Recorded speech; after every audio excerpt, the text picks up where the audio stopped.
Welcome to this video on using tables in Excel. To create a table in Excel, first open your Excel workbook and select the range of data you want to convert into a table. If your data has headers, make sure to include them in your selection. There are two ways you can add a table. The first is in the Home tab with your data selected. Click Format as Table. You will then see a style gallery to choose the style of your table. Pick a color, you can change it later once the table is created. The second way to add a table is using the Insert tab in the ribbon at the top of the screen. Look for the Tables button and click it. A dialog box will pop up asking to confirm the range of cells for your table. If your data includes headers, check the box that says, My table has headers.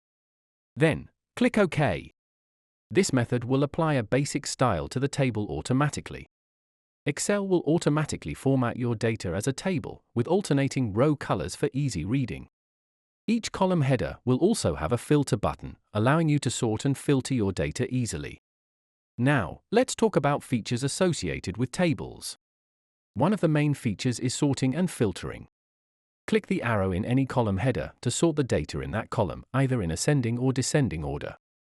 You can also use the filter option to display only the rows that match specific criteria.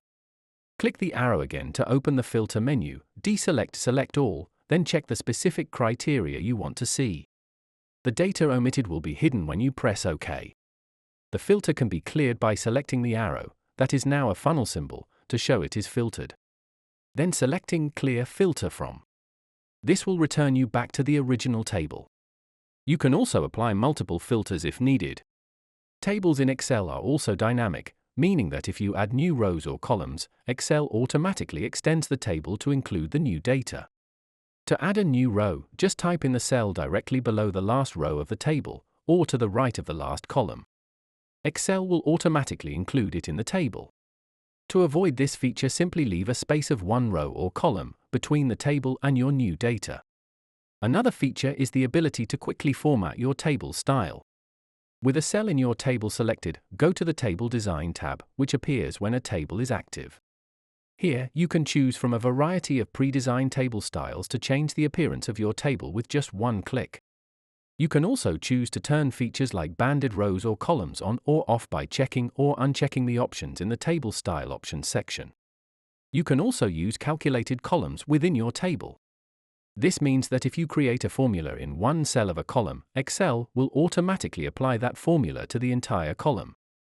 Just enter the formula in one cell, and the entire column will populate with the same formula. Lastly, Excel tables also offer the ability to quickly summarize your data using the Total Row feature. To enable this, go to the Design tab and check the box labeled Total Row. A new row will appear at the bottom of your table, allowing you to quickly calculate sums, averages, counts, and more for each column.